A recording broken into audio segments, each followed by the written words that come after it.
Oui,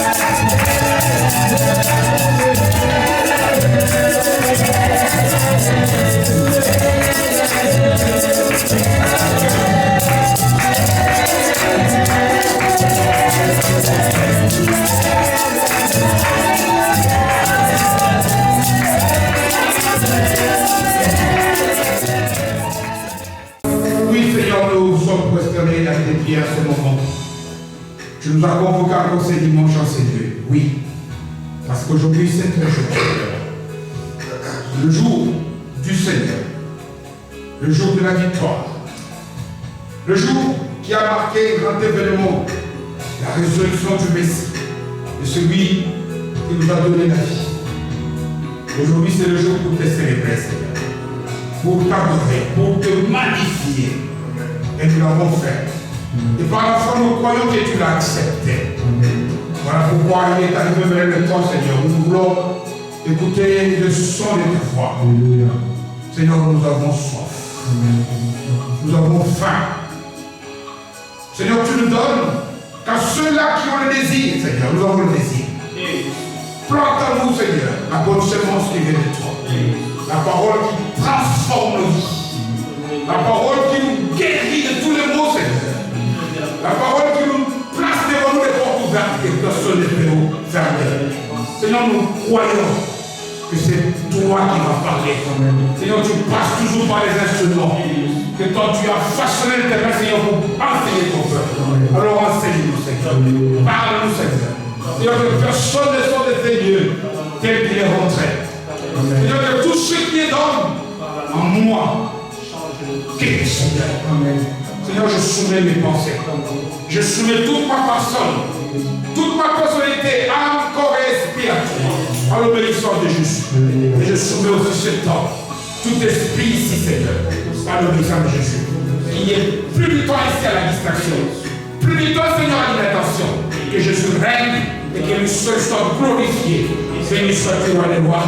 Béni sois-tu, Seigneur. Gloire à ton nom, Jésus. Gloire à ton nom. Amen. Amen, amen. Alors je vous dis à nous tous un bonjour dans le nom merveilleux glorieux de notre Seigneur Jésus-Christ. Que Dieu nous fasse du bien. Nous sommes dans la joie de revoir le frère David qui était parti en Israël. Je pense qu'ils ont un témoignage à donner à la fin du culte peut-être. Et ça nous fera du bien. C'est vrai que cette terre-là est une terre spéciale. Dieu est souverain, il fait ce qu'il veut. C'est lui qui a placé la terre d'Israël comme étant une horloge. Comme une horloge. Un indicateur. Là où nous voyons les signes qui nous révèlent parfois beaucoup de choses que Dieu nous a révélées dans sa parole. Que Dieu vous fasse du bien. Le temps est beau. Et je prie le Seigneur qu'il puisse nous parler, qu'il puisse te parler, qu'il puisse te dire quelque chose. Amen. Voilà le titre de notre message de ce dimanche. Ce que nous allons essayer d'étudier, ce qui doit être le comportement d'un chrétien face aux situations de la vie. Comment celui qui se dit chrétien doit-il vivre? Doit-il agir? Parce qu'à chaque instant, tant que nous vivons, nous sommes confrontés à des situations. Nous allons à l'école, nous allons au travail, nous allons à l'église, nous entrons dans des bus. Il y a des situations qui se présentent à nous. Et je pense que je l'ai indiqué le dimanche passé, que c'est dans notre réponse, notre attitude, dans notre comportement, c'est là qu'on peut voir si ça c'est un chrétien ou pas un chrétien. Amen. Vous savez, les mots chrétiens aujourd'hui est galvaudé, mal utilisé. Pourquoi? Parce qu'on peut voir 2, 3, 4 personnes qui ont des comportements, je ne dis pas différents. Parce que nous tous ici, ce que Dieu nous demande, c'est qu'on ne peut pas qu'on soit différent. Mais non, il y a des bases commune. Mais tu peux voir une communauté de gens dont le comportement est opposé. Mais tout ce qui se dit chrétien. Je vous ai dit qu'il y a même des partis politiques qui se disent chrétiens. Donc chrétien, ce n'est pas un qualificatif. Chrétien, c'est un mode de vie. C'est une manière de vivre. Alors, nous allons essayer de voir alors comment un enfant de Dieu, comment un vrai chrétien face aux situations de la vie. Quand je dis situations de la vie, je ne parle pas simplement des situations difficiles. Non. Toutes les situations. Face à la vie, quelle doit être l'attitude? Quelles doivent être les décisions que doit prendre un vrai chrétien quand il doit prendre des décisions? Quel choix un vrai chrétien doit-il faire quand il est devant une situation quelconque, bonne ou mauvaise? Amen. Dieu dit dans le livre de Malachie qu'il doit y avoir une différence entre ceux qui le servent et ceux qui ne le servent pas. Ça doit se voir. Est-ce que lorsque nous sommes tués quelque part, est-ce qu'on est capable de sceller par ta manière de vivre? Non pas tout simplement par la Bible que tu portes. Non. Non. Jean le Baptiste dit aux Juifs qui avaient écouté la parole, quand il a prêché sur la repentance, quand il a prêché sur le baptême d'eau, on dit dans Luc 3 que ces Juifs accouraient pour se faire baptiser. Et Jean-Baptiste leur a dit non, quittez. Il les a qualifiés. Luc 3, versets 7 et 8, race des vipères. Pourtant, ils avaient écouté la parole. Pourtant, ils ont prié. Pourtant, ils connaissaient beaucoup de passages bibliques. Mais il leur demande quelque chose. Il dit montrez par votre comportement que la parole de Dieu que tu écoutes tous les dimanches et que tu médites à la maison a changé les vies, de telle sorte que ta vie produit quoi? Des fruits dignes de la repentance. Amen. C'est des fruits qu'on attend de toi. Qu'est-ce qu'on appelle fruit? Quand on regarde un arbre, un fruit, c'est celui qui fait qu'on puisse reconnaître que ça c'est un tel arbre. C'est ce qui fait la différence entre les différents types d'arbres. C'est vrai, c'est pas vrai. Les fruits sont des choses qu'un chrétien doit avoir qui peuvent le distinguer, qui font la marque déposée. Lorsqu'on regarde, on dit ah. Ça c'est une syndrome pour ceux qui connaissent les grandes marques. On regarde la touche, on dit non, ça c'est un tel. C'est ça le fruit. Il dit vous venez, ne dites pas. On ne reconnaît pas des chrétiens parce qu'ils s'appellent frères et sœurs. Non. Ou parce qu'ils ont des grandes Bibles. Non. Il dit montrez par votre comportement, avec la parole que vous écoutez tous les jours, que votre vie a changé. Et que vous portez les fruits dignes que vos vies ont changé, dignes de la repentance. Un fruit distingue l'arbre. Mais un fruit ne sert pas à l'arbre. Ça, on le sait, n'est-ce pas? Un fruit, c'est ce qu'un arbre produit, mais qui sert à ceux qui viennent. Qu'est-ce que toi tu fais de bon pour l'autre? C'est ça les fruits.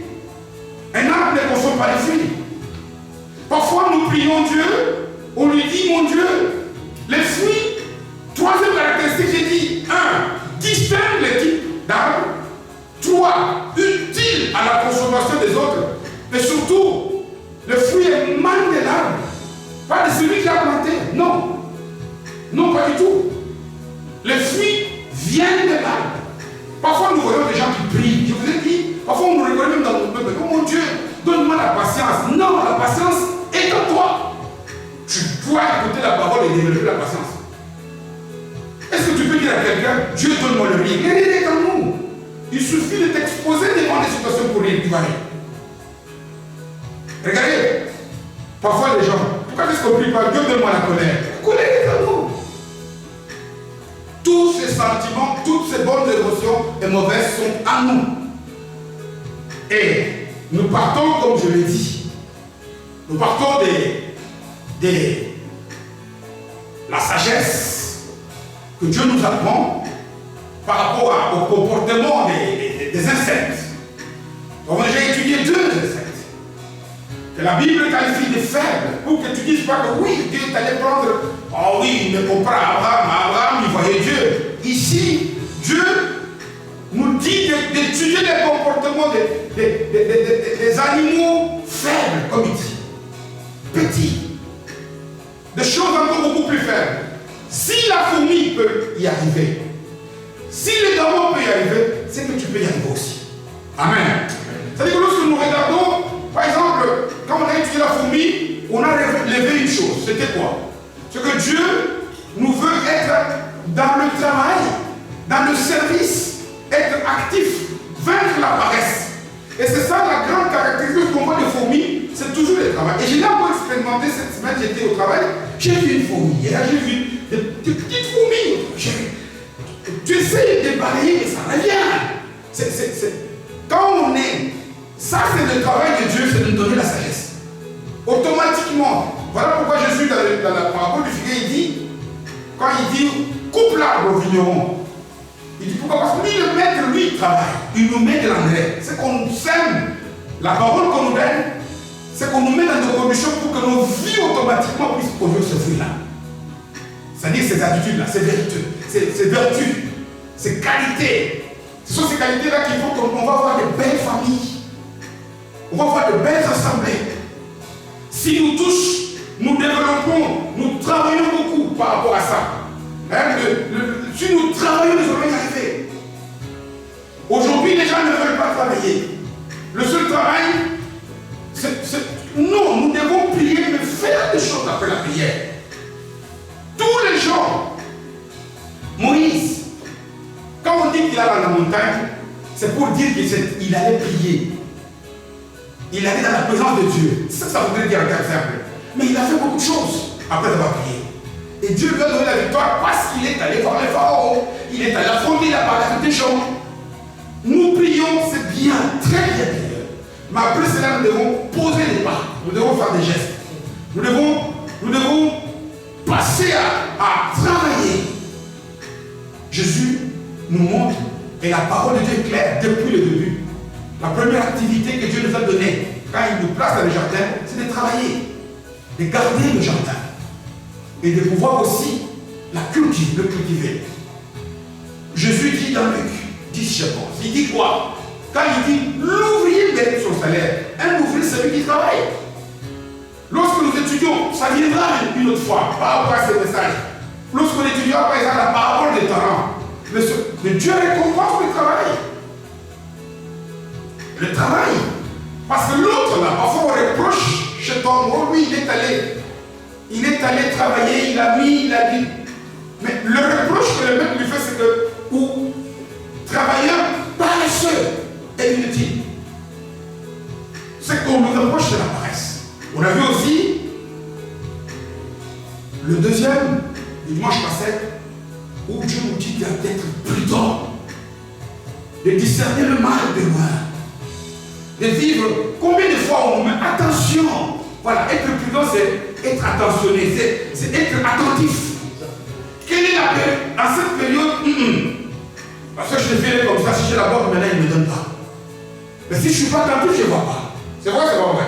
Parfois nous ratons parce qu'on manque d'attention pour voir cette personne qui est fatiguée comme ça. Maintenant, si j'ai dit, il y a des moments où je dis ça, je dis, maintenant si j'ai dit à feu, j'avais dit, donne-moi 10 euros, il va me donner. Parce que j'ai discerné, je suis attentif, je suis prudent. Je ne suis pas allé n'importe quand, et puis je ne suis pas allé n'importe comment. Amen. Alors c'est au travers de toutes ces choses-là que nous sommes en train de... Ces choses-là doivent produire en nous. Produire en nous des fruits, des comportements qui doivent nous aider à lever des bonnes options, à prendre des bonnes décisions. Aujourd'hui, comme je l'ai dit, je l'ai indiqué, nous allons voir un fléau. Qu'est-ce qui... Nous devons avoir un certain comportement, c'est vrai. Chacun d'entre nous, s'il veut. Il veut pardonner. Il veut aimer. Il veut partager. Il veut être miséricordieux. Il veut faire des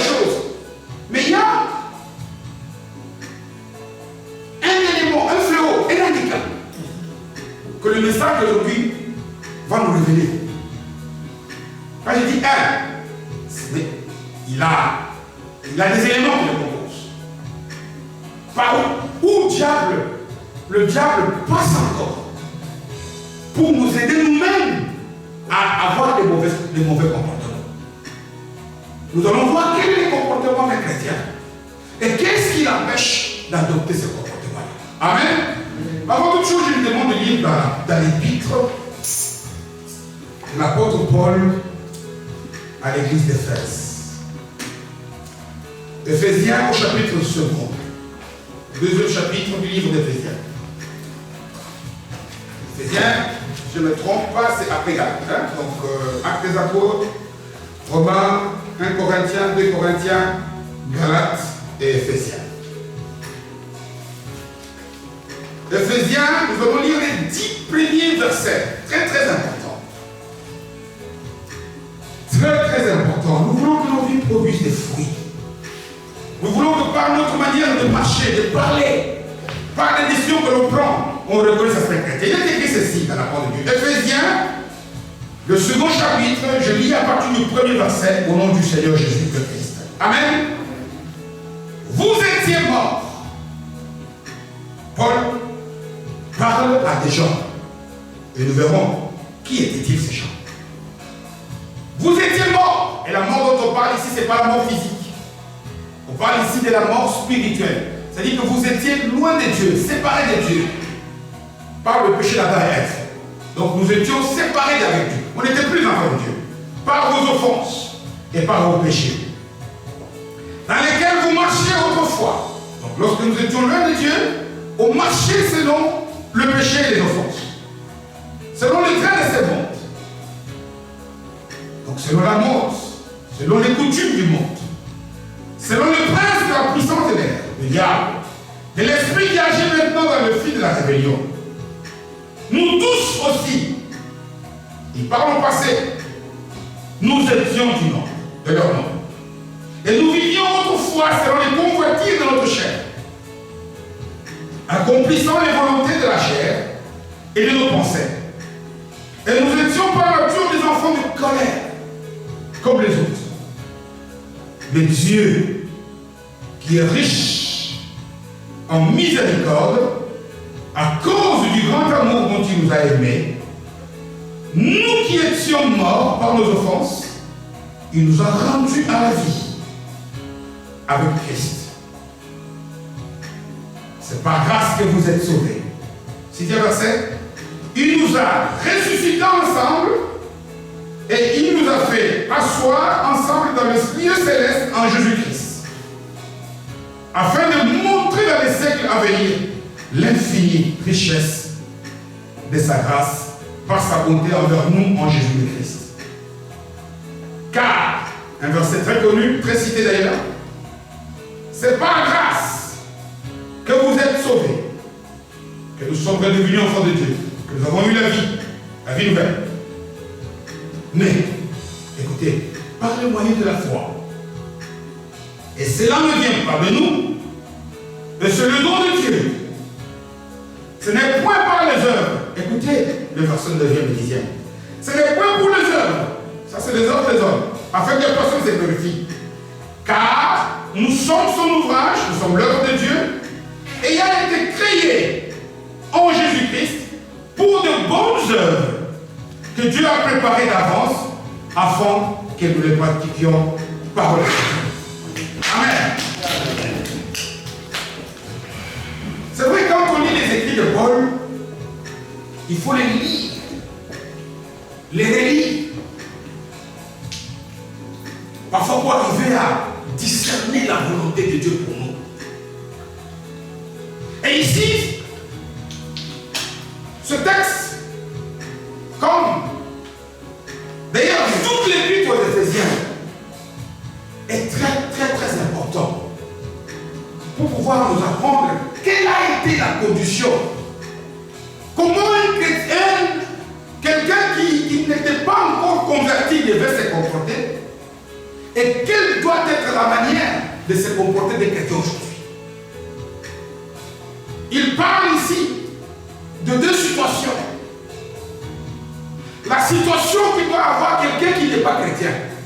avaient été morts, séparés de Dieu, vivant selon les principes et les manières du monde. Et il dit qu'il y a, pour ceux qui ont accepté Jésus-Christ, une vie nouvelle qui est venue en eux.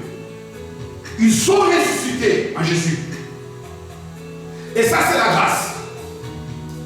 C'est pas son amour. Personne n'a payé pour ça. Mais il dit quand même qu'il y a un don qu'il nous a fait. Ce don-là, c'est de manifester ce qu'il appelle la foi. Ou même au verset 10e, la foi c'est quoi? C'est la pratique de lui appelle les bonnes œuvres. Parce qu'il y a les œuvres et il y a les bonnes œuvres. Et nous voulons savoir, c'est quoi alors les œuvres de la foi? Les bonnes œuvres. C'est ça le comportement des chrétiens. Et qu'est-ce qui nous empêche à les pratiquer? C'est ça la clé de ce message. Et je dis que vous voyez que quand l'apôtre parle, il dit vous. Ce qu'il parle à une église. Il ne parle pas à n'importe quelle église. Il parle à une église que lui-même a bâtie, fondée. L'église d'Éphèse. Et lorsque nous avons étudié il y a quelques mois ici, l'enseignement sur les églises, cité dans le livre d'Apocalypse au 2e ou au 3e chapitre, la toute première des églises, c'est celle-ci. Une église qui avait tous les atouts pour que les gens de là puissent pratiquer les bonnes œuvres. Pourquoi? Parce que Jésus, quand on lit dans Apocalypse chapitre 2e, à partir du 1er au 2e verset, on nous donne, Jésus témoigne de ce qu'étaient les chrétiens de cette église. Il dit, vous avez des bonnes œuvres. Je vois que dans votre église, vous ne savez même pas supporter la méchanceté des méchants. Vous êtes capable de discerner les faux enseignants. Vous les avez mis dehors. Vous avez supporté même la souffrance. C'est des qualités terribles. Mais lorsqu'on constate cette église, à la fin de ce passage-là, Jésus se plaint. Il dit, mais où est parti les zèles de vos premiers jours? J'ai choisi cet exemple pourquoi ça correspond beaucoup à ce que l'église de notre temps est en train de vivre. Regardez, parfois nous tous ici, quand on vient à Jésus, on est plus que les chrétiens d'Éphèse. Tout ce qu'on nous dit, on fait. Il faut lire la Bible, on lit. Il faut prier, on prie. Il faut jeûner, on jeûne. Mais, comme les chrétiens d'Éphèse, il y a la pratique de la vie de foi qui nous manque. À tel point que la plupart d'entre nous ici, la chaleur du début baisse. Qu'est-ce qui fait que cette église n'avait plus son premier amour? Qu'est-ce qui fait que moi et toi, alors que c'est une grâce que Jésus nous a faite, qu'est-ce qui fait qu'on commence bien, mais on a du mal à terminer? Cette église qui avait un bon pasteur, le pasteur principal c'était Timothée lui-même d'ailleurs. Et quand on lit certains livres chrétiens, on dit que même l'apôtre Jean aurait fait aussi un passage pour prêcher à cette église. Deux superbes prédicateurs. Celui qui a bâti l'église, c'est l'apôtre Paul. L'église a bien commencé, mais il a mal terminé. Paul dit, vous étiez comme ça. Vous étiez comme ça. On lit, lorsqu'on lit la littérature humaine, chrétienne, il y a des livres qui nous disent que, parce que dans la Bible d'Éphèse, il y avait un temple d'une déesse païenne qu'on appelait Diane d'Éphèse. Et beaucoup de païens venaient là, à Éphèse, aller acheter des choses auprès de cette déesse païenne. Et à cause des pratiques de la magie, il y a même certains chrétiens qui ont à dire, ah tiens, mais nous aussi on peut aller là-bas. Combien de fois, moi et toi aussi, parce que tu as prié, parce que tu as écouté la parole, tu n'as rien vu, parfois tu es tenté par des raccourcis. Tu te dis, les raccourcis, ça fait que je change d'assemblée. Peut-être qu'il n'y a pas d'option là-bas, comme on peut le dire. Peut-être qu'on n'a pas. Non! J'ai souvent dit la parole de Dieu est la vérité. Quand il y a un problème, avant de regarder aux autres, il faut d'abord se regarder, s'examiner soi-même. Lorsque ça ne va pas, il faut d'abord s'examiner soi-même. Parce que le plus souvent, nous sommes la grande cause de problèmes qui nous arrivent. Nous sommes des gens, au lieu de regarder d'abord qu'est-ce qui ne va pas chez moi, qu'est-ce que je peux changer. Parce que j'ai toujours dit, et je le répète, que ce genre de messages, comme on le voit, c'est pour la vie pratique, la vie quotidienne, la vie de tous les jours. Amen. La vie où, lorsque nous vivons heureux, en bonne santé, en paix, lorsqu'on se voit ici, notre sourire est naturel, pas forcé. Lorsque nous voyons des gens, lorsque tu donnes l'amour, c'est un amour de Dieu, sans forcer. Qu'est-ce qui fait que nous commençons bien? Je l'ai dit, je le répète, c'est parce que prier, c'est très bien. Jeûner, c'est bien, très bien même. Méditer la parole, c'est très bien. Mais il y a de bonnes œuvres. Parce que ça, c'est le but pour lequel il dit, il y a des choses que Dieu a déjà écrites que tu dois faire. Tu vas me poser la question comment les connaître. C'est facile. Dieu lui-même va te le montrer. Mais la chose qu'il faudrait travailler chez nous, c'est quoi? C'est enlever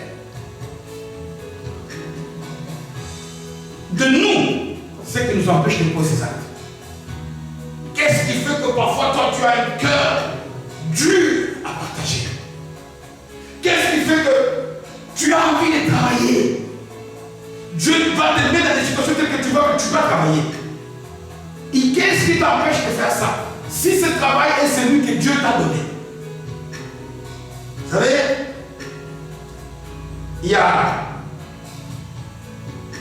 un grand scientifique, un savant. Je pense que le monde entier ici le connaît. Parce que jusqu'à présent, ça peut changer parmi les hommes. Je ne sais pas s'il a été chrétien.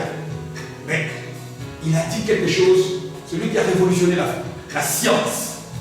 C'est lui qui fait qu'aujourd'hui, nous avons toute la technologie que nous avons ici. Il n'a peut-être pas inventé tout ce qu'on voit à l'Internet et tout. Mais c'est la manière dont il a appris au monde une nouvelle vision de la science, que la science a changé. Et que la manière de vivre a changé. Il s'appelle Albert Einstein. Il est juif, enfin américain d'origine juive. Cet homme a dit une phrase qui m'interpelle beaucoup. Il a dit beaucoup de choses, mais il y a une de ces citations qui est d'ailleurs très reprise. Il définit ce que ça voudrait dire la folie. La folie, c'est quoi? La folie, c'est lorsqu'une personne, ça se divise, répète toujours la même chose et ça n'a pas marché. Mais il continue à répéter, croyant que quelque chose ça va marcher. Ça, c'est tout. Amen. Tu fais des choses. Regardez par exemple dans les églises ici. Si nous faisons toujours la même chose, nous prions de la même manière, nous mangeons de la même manière, ça ne marche pas. Mais nous devons tenter autre chose. Il définit cela comme étant de la folie. Les gens font des choses, ça ne marche pas. Ils répètent, mais ils répètent la même chose.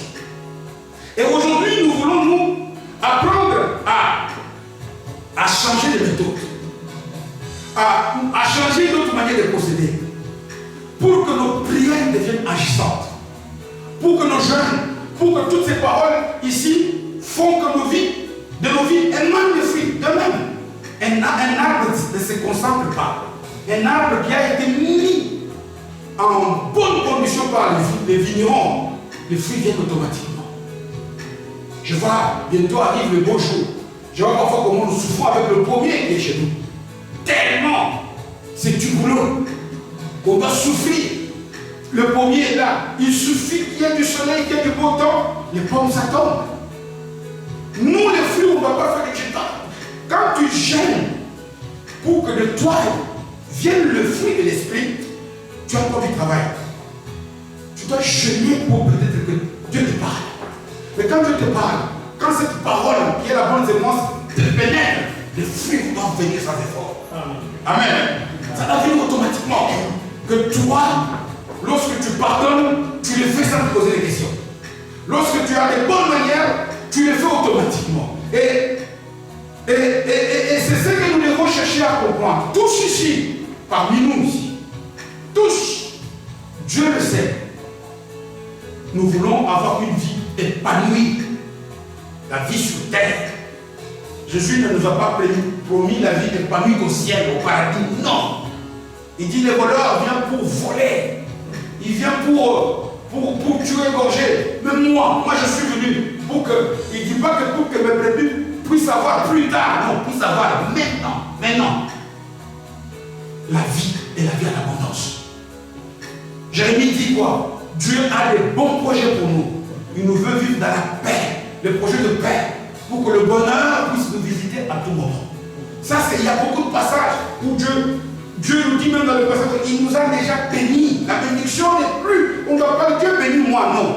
Nous devons nous maintenant avoir des attitudes qu'il faut que la bénédiction devienne manifeste dans nos vies.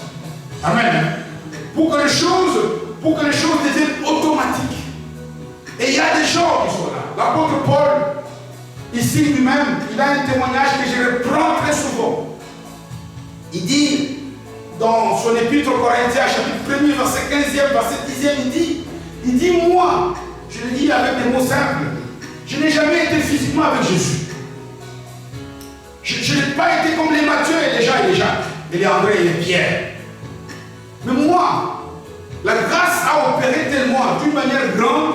Pourquoi? Parce que j'ai travaillé plus qu'eux.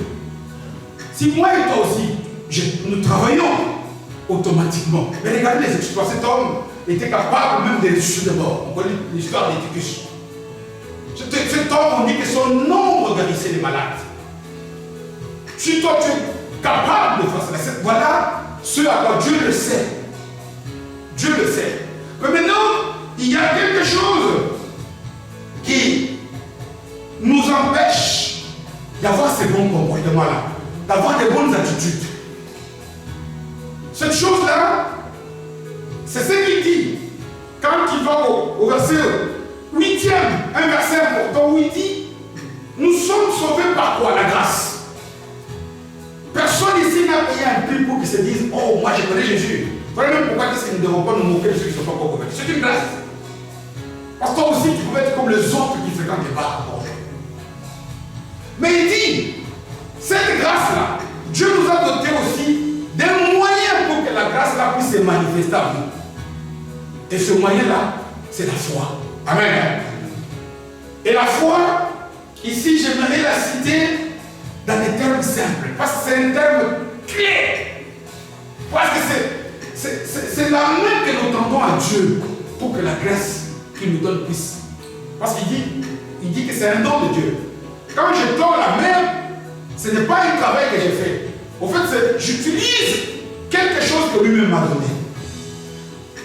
Et quand on parle d'avoir foi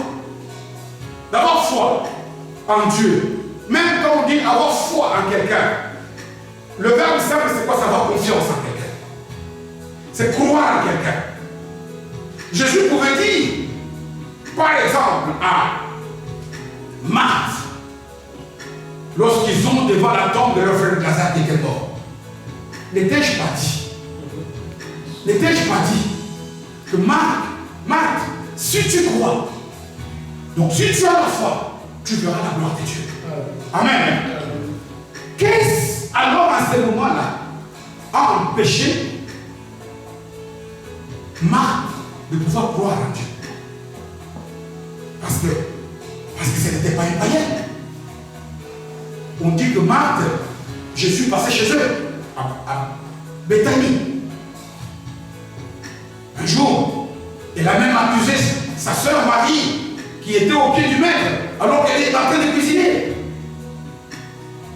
Mais qu'est-ce qui, devant cette circonstance, a fait qu'elle ne puisse pas agir de la bonne manière? C'est les bonnes œuvres. Et c'est là le point clé que le Saint-Esprit voudrait que toi et moi nous puissions retenir de ce message d'aujourd'hui. Amen. Il y a ici différentes choses que nous devons savoir. Quand il parle des bonnes œuvres, nous sommes son ouvrage et qui nous a régénérés en Christ pour que nous puissions pratiquer les bonnes œuvres. Les bonnes œuvres là, ce n'est pas des choses qui viennent du ciel. Mais ce sont toujours les mêmes choses que tu es en train de faire tous les jours. Mais ce que tu fais là, il y a des moments où ce que tu fais là peut être une bonne œuvre et un moment où ce n'est pas ne peut être une bonne œuvre pour Dieu. Tout ce que quelqu'un peut donner, il donne et Dieu arrête, et quelqu'un d'autre donne et Dieu n'arrête pas. Amen. C'est là toute la clé. C'est ça qui fait toute la différence, qui fait que nous devons voir cette différence dans notre comportement par rapport au comportement de ceux qui ne sont pas convertis. Ce qui a fait défaut, notamment en Marthe, pour que Jésus lui dise Marthe, Marthe, n'étais-je pas dit? Vous savez, quand quelqu'un utilise cette manière de parler, c'est que la personne est déçue. Elle n'attend pas de ça. Et Dieu nous dit, nous tous ici, la même chose dans nos oreilles. Parfois, on n'écoute pas. N'était-ce pas dit si tu crois? Pourquoi? Premier obstacle. Vous savez, la plupart d'entre nous ici, nous avons un cerveau. Notre cerveau, si nous sommes en bonne santé, nous sert à faire quoi? Réfléchir. Nous sommes des êtres créés qui avons ce qu'on appelle un raisonnement. Nous avons des pensées. Nous sommes des âmes. Et la plupart des fois, nous, pour poser un acte humain, chrétien ou pas, notre cerveau va analyser. Il doit comprendre. Et très souvent, c'est lorsque notre cerveau a compris qu'on se décide de faire ou de ne pas faire. Je vous dis, ici, nous avons un des premiers grands obstacles qui empêche les enfants de Dieu d'obéir à ce que le Saint-Esprit nous dit. Le cerveau. Amen. Le cerveau, la rationalité. Nous marchons toujours en fonction de ce que nous avons compris. Or, vous savez, Pierre ici nous dit les choses spirituelles, c'est spirituellement qu'on les comprend. Amen. Pourquoi pas c'est ce qu'il dit que ce sont des choses que l'œil n'a pas vues, que l'oreille n'a pas entendues. Si, lorsque Dieu te dit quelque chose, ton raisonnement prie, le cerveau prend de l'avantage, tu auras du mal à faire des bonnes œuvres. Amen.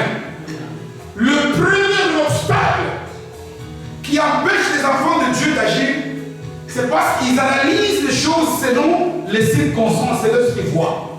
Ils marchent selon la vue, comme lui-même Paul le qualifie, par rapport aux circonstances. Comment peut-il me dire d'aller bâtir une église alors que je n'ai rien en poche? Alors je me dis, ça c'est le cerveau. Je veux prier. Dieu, maintenant donne-moi l'argent. Montre-moi ici qu'elle peut me donner de l'argent. Non. Regardez tous les héros de la Bible. Quand Dieu leur a donné des choses, ils ont agi. Et Dieu a agi après. Amen. Amen.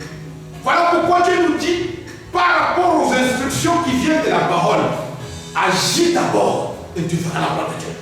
N'analyse pas. On analyse beaucoup. Vous savez, il y a un bel exemple par rapport à ça. Ce Jean-Baptiste, un cousin propre à Jésus. Vous le connaissez, n'est-ce pas?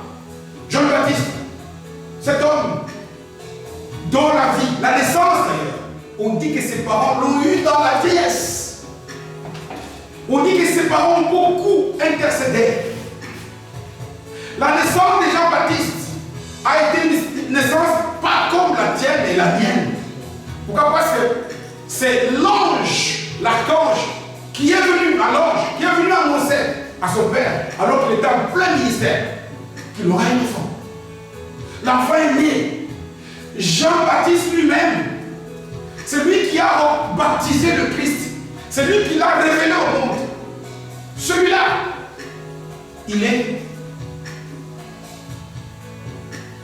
le plus grand. Moi, je ne suis même pas capable de nouer les lacets de ce scandale. Mais un jour, le cerveau de Jean-Baptiste a failli me faire défaut. Pourquoi? Parce que les circonstances dans lesquelles Jean-Baptiste était ont poussé son cerveau à douter de Jésus comme lui qui l'a présenté dans l'évangile de Jean. Il dit que Jésus est le Christ. Lui qui a eu le privilège d'annoncer comme étant le Messie. C'est lui qui allait nous baptiser du baptême de Saint-Esprit de feu. Mais les circonstances, un jour, il se retrouve en prison. Il doute. Il envoie les gens aller demander si c'est réellement lui le Christ ou c'est quelqu'un qui doit arriver. Pourquoi? Parce qu'en ce moment-là, il a agi selon son cerveau, ce qu'il a vu. Amen. Nous devons savoir à partir d'aujourd'hui. Quand on apprend ici, par exemple, que nous devons travailler. Lorsque Dieu te donne une instruction, fais ça. Fais et acharne. Quelles que soient les circonstances, quelles que soient ce que nous voyons, quelles que soient, vous savez, on peut vous citer dans la Bible ici pas mal d'exemples par rapport à ça. Les gens qui ont osé Pierre lui-même d'ailleurs, lorsqu'il s'est retrouvé dans la cour du souverain sacrificateur qu'il a été reconnu, les circonstances ont parlé. Et c'est là même qu'il a été poussé à régner. D'abord à dire que je n'ai jamais connu Jésus. Lorsque nous prenons des décisions, un enfant de Dieu, son attitude, c'est que les décisions que je prends, les attitudes, mes actions et mes actions doivent être déterminées, non pas par rapport à ce que je vois à l'instant, mais par rapport à ce que Dieu m'a dit. Amen. Amen. Si Dieu m'a voulu quelque part, que les circonstances ne me poussent pas à agir, mais contraire. Parce que là, c'est le cerveau de l'homme qui commence à agir. Amen. Quel est le comportement d'un chrétien? C'est agir selon ce que la parole dit et non selon ce que les circonstances me montrent. C'est ça la définition la plus simple d'un acte de foi. Avoir confiance en quelqu'un, c'est donner raison à ce qu'il dit. Amen. Quand on dit, quand un médecin te dit, je te donne ce cachet. Si tu prends ça, ta maladie va partir. Avoir confiance, ce n'est pas dire oui. Non, c'est faux. Tu peux dire oui, tu ne prends pas le médicament. Croire au médecin, c'est prendre les médicaments. C'est vrai, c'est pas vrai. C'est faire ce que l'autre là t'a dit, même si tu ne crois pas. Avoir la foi en Dieu, c'est faire ce que Dieu t'a dit, quel que soit ce que les circonstances te montrent. Qu'est-ce que Dieu t'a dit? Qu'est-ce que Dieu nous a dit? Ce que Dieu nous a dit, ce n'est pas seulement le verset qu'on a lu. Non. Chaque jour ici, dans la situation, par exemple, Dieu te dit, donne à tel frère, ne regarde pas. Si Dieu est convaincu, pourquoi? Parce que Dieu nous met devant des situations. Ici, nous sommes en train d'apprendre, comme je l'ai dit, quel doit être le comportement d'un enfant de Dieu face aux situations de la vie. Face aux situations de la vie, un enfant de Dieu numéro 1, il ne tient pas compte des circonstances, mais il tient compte de ce que Dieu lui a dit. Amen. Amen. Il réfléchit non pas selon, comme 2 Corinthiens, chapitre 5, 7, il dit quoi? Non pas agir selon la vue, mais agir selon la foi. Agir selon la foi, c'est quoi? Ce n'est pas, oui, j'ai la foi, non. C'est le manifester. Voilà pourquoi Jésus, dans la barque, quand il se plaint de ces gens-là, qui viennent, oh Seigneur, tu ne vois pas quoi? Il a dit, oui, votre foi, où est-ce que vous l'avez mis? Parce que c'est leur attitude qu'il a reproché. Parce que si les feux qui sont venus dire à Jésus, la barque est en train d'être secouée, ils ont confiance en lui, mais leur vie n'a pas manifesté de confiance. Leur attitude, leur comportement. Ils ont regardé aux circonstances. Attention, les circonstances de la vie t'arriveront. Ils t'arrivent même. Ce qui va faire que la grâce de Dieu agisse, comme le texte le dit, c'est de prendre des décisions en tenant compte. En tenant compte, non pas des circonstances, mais par rapport à la conviction que Dieu m'a donnée. Amen. Et qu'est-ce qui tout empêche encore? C'est quoi? C'est on marche selon ce qu'on voit, on agit en fonction de ce que notre cerveau a analysé et compris, ce qui est une faute. Et autre chose aussi qui nous empêche, c'est que nous avons du mal à prendre des bonnes décisions selon Dieu. Pourquoi? Parce qu'on tient trop compte des opinions des autres. Combien de fois beaucoup d'enfants de Dieu ont commis le péché et ils le regrettent peut-être parce que ce qu'ils ont dit, ce n'est pas ce qui vient de leur cœur, mais ce qu'ils ont dit, ils ont tenu compte des gens qui sont à côté. Amen. Soit, j'ai dit ça. Quelqu'un qui est à côté, ça peut être même, ça peut être n'importe qui. Si j'ai fait ça, il va me prendre pour un imbécile. Je ne sais pas. Vous pouvez me dire au point naïf. Non. Vous savez, quand Jésus dit à Marc, il y avait une foule. Quand il dit croire, c'est-à-dire qu'il ne tient pas compte de la foule. Beaucoup d'autres gens, beaucoup d'entre nous, ici, tu as même l'argent. L'argent pour couper les gaz qui arrivent. C'est l'autre qui a fait pour toi. Il est peut-être venu pour couper, mais toi tu es l'enfant de Dieu. Jésus dit, si tu crois, tu verras ma gloire. Croire, c'est quoi? Dire que je ne mens pas. Tu vas voir cet homme qui veut couper, à un moment donné, qui te dit, je te donne encore 2 jours. Parce que là, tu n'as pas agi. Tu as manifesté la foi. Parce que le seul moyen que Dieu nous a donné pour vivre la grâce, c'est manifester un comportement de foi. Quel est le comportement d'un enfant de Dieu devant des circonstances? C'est agir, avoir une attitude de foi. C'est quoi? C'est faire devant la circonstance des choses qui correspondent à la volonté de Dieu. Amen. Que c'est ça. Les choses qui croient. Croire, c'est pas dire oui. On dit oui. Non. Croire, c'est faire. Confiance, c'est faire. Confiance, c'est agir. C'est une attitude. Il y a notre vue qui nous fait fausse route, qui nous fait faire fausse route. 2, il y a les opinions des gens. Combien de fois, parfois, les gens avaient de bonnes intentions. Il est allé peut-être raconter à un ami, et le diable est avec l'ami, il lui a donné de mauvais conseils. Attention, quand tu es convaincu que Dieu a dit des choses, fais attention même si c'est un pasteur qui te parle. Parce que quand Dieu nous parle, il nous parle dans les lieux secrets. Si toi tu es convaincu que c'est que toi tu tiens bien de Dieu, attention, même Jésus, voilà pourquoi la raison pour laquelle, pour certaines choses, il disait, ne dis à personne. Parce qu'il sait qu'il y a des gens qui peuvent. Imaginez-vous, si Abraham avait dit à sa femme, Sarah, qui n'était pas là lorsque Dieu lui a parlé, que Dieu m'a demandé, alors que tu as plus. Il avait 90 ans, je pense, quand il a eu l'enfant. Et qu'on va aller les tuer. Et il dit, moi je suis convaincu que j'ai la foi, Dieu va me le donner un autre. Ça aurait accepté ça. Ça aurait pu dire qu'Abraham était sorcier. À cause des opinions des autres. Il y a des moments où quand Dieu nous parle, ça reste entre nous deux. 3e chose qui empêche aussi les enfants de Dieu de pouvoir agir très bien, c'est le temps. Quand le temps passe, le temps peut constituer un obstacle terrible pour que moi et toi, nous puissions agir, avoir un comportement de foi. Ben oui, mais il a dit ça, c'est vrai, mais pour moi, pourquoi ça dure? Ça dure comment? Ça dure parce que, regardez, la plupart des gens qui ont pu manifester cette patience par rapport à ce que Dieu leur a dit.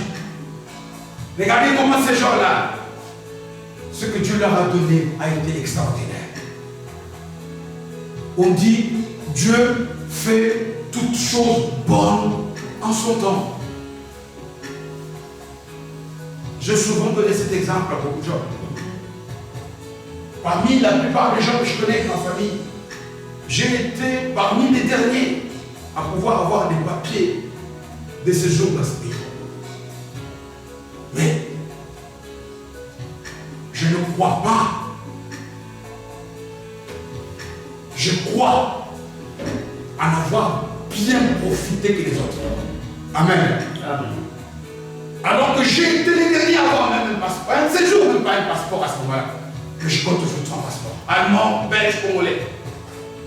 Regardez, quand Dieu fait quelque chose, lorsque moi, le jour où j'ai eu les papiers de séjour, avant même qu'on me le donne, le visa en main, j'avais déjà. Pourquoi? Parce qu'il y a toujours une période qu'on doit attendre lorsque tu es reconnu. Une période d'attente. Pour pas qu'il y ait, je crois, le procureur qui doit contester. Non. On m'a directement donné, j'ai eu du travail et Dieu a fait grâce. Pourquoi? Parce que quand Dieu fait quelque chose en son temps, il prend toujours des bonnes décisions. Attention. Quel est le comportement d'un enfant de Dieu devant les situations de la vie? En une phrase, c'est un comportement de foi. Quel est le comportement de foi quand je suis devant les choses? Quand tu veux prendre la bonne décision, lorsque tu veux agir, attention, que ce que tu vois, les circonstances que tu vis, ne te poussent pas. Vous savez, on dit que quand on prend une décision sous les émotions, selon les circonstances, on fait toujours le mauvais choix. Un enfant de Dieu doit tenir compte de ce que tu as dit, quelles que soient les circonstances.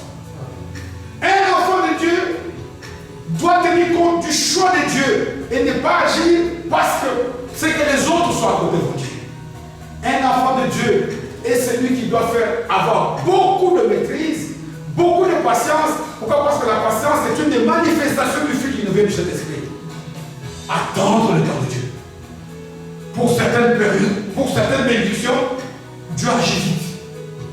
Pour d'autres, il nous dit de persévérer. C'est quoi la persévérance? Quand on persévère, c'est que lorsque les choses traînent, durent. Amen. Lorsque nous devons rester toujours. Quand on dit persévérer, il y a la notion de la patience, de persévérer, il y a la notion de continuer toujours à agir, tout en manifestant la face, c'est-à-dire selon la confiance que nous avons envers Dieu. Bien-aimés, si moi et toi, nous faisons ces choses, nous respectons ces choses, les vérités, les réalités actuelles que tu vis, sur lesquelles tu te bases pour agir, vont quitter. Et tu vas agir selon la vérité. Amen. Pourquoi? Parce que toute réalité est une vérité, mais limitée dans le temps. Ce qui ne change jamais, c'est la vérité. Amen. Un enfant de Dieu pose de bonnes œuvres lorsque ça marche et conduite. Ces décisions sont prises selon la vérité et non en tenant compte des réalités de la vie. Que Dieu bénisse sa parole.